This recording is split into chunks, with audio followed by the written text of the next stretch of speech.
George Kambosos Jr. and the new world lightweight champion. Yes. Unified. How does it sound? Yeah, it's a good feeling, you know, all the hard work, all the many years of, you know, in the dark, in the trenches, you know, to pay off last night. You know, you saw me in that fight, in that battle.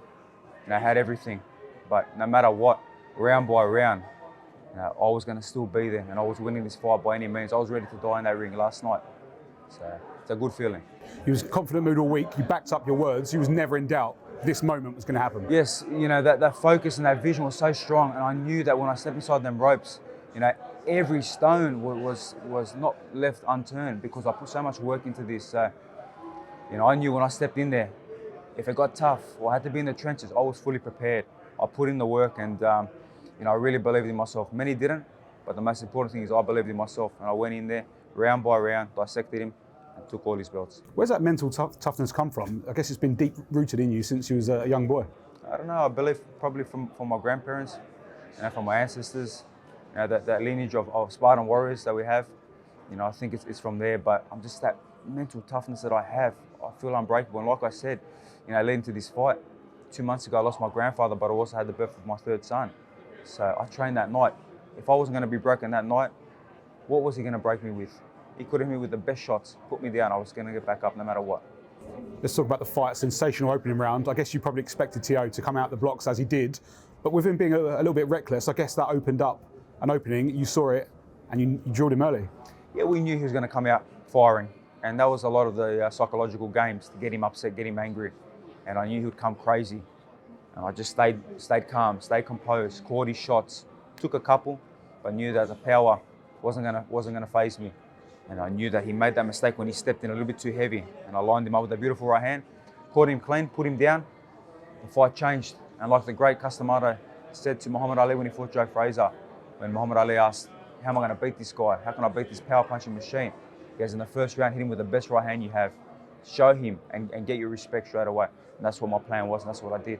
And from that moment on, you opened up a pretty handsome lead. You know, I think you got to the mid-rounds and you perhaps done a little showmanship, sort of taunt in the ring and stuff. Did you feel the lead was building at that moment? Yeah, round by round. That was the game plan, round by round. Like I said, he was saying the first round, but what was he going to do for the next 11?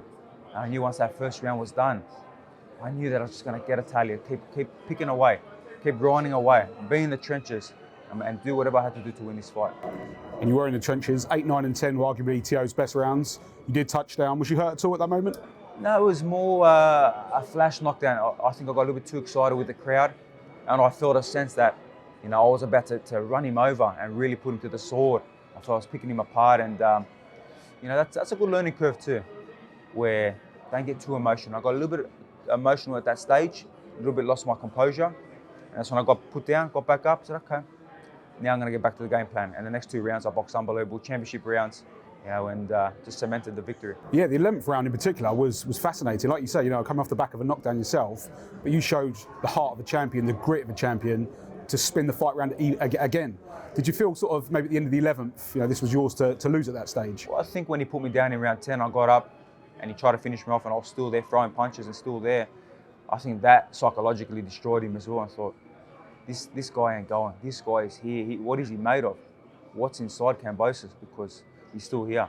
And then I knew that would have deflated him. So I came out round 11 and just probably my best round 11. And round 12, you know, closed the show. When you heard the word split decision, what was going through your mind at that stage? My last 3 fights have been split decisions, but I've been doing it in the backyards. You know, Mickey Bay here was nowhere near that.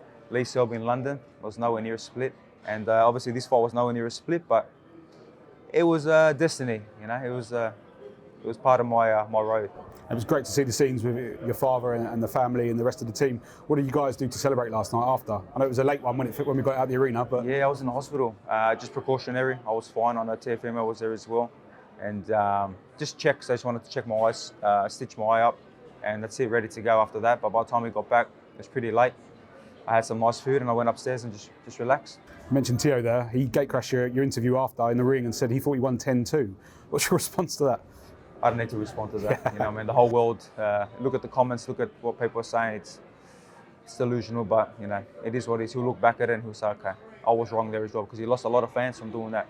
Instead of being a true champ and saying, you know what, you beat me fair and square, he had to come out and try to steal the show again. But his own fans reacted the way they did. So it's okay. That's fine. Them though, I got all the belts. Talking of the belts, another big fight next Saturday in Las Vegas. I believe you might be coming out now to Haney versus Diaz. Yeah, I believe so. I'll see with a few things, but I think I will be there, and I'm looking forward to it. Got a lot of good mutual respect with Haney, so looking forward to see if he can handle the business. And a potential fight 2022 for all the belts at 135. Yes, 100%, but that's got to be in Australia. That's got to be. I have taken the hard road. I have, been in the trenches overseas. I got everything now. I mean, so it's time. If they want a shot, they've got to come see me, and we're going to be doing 80,000 over there.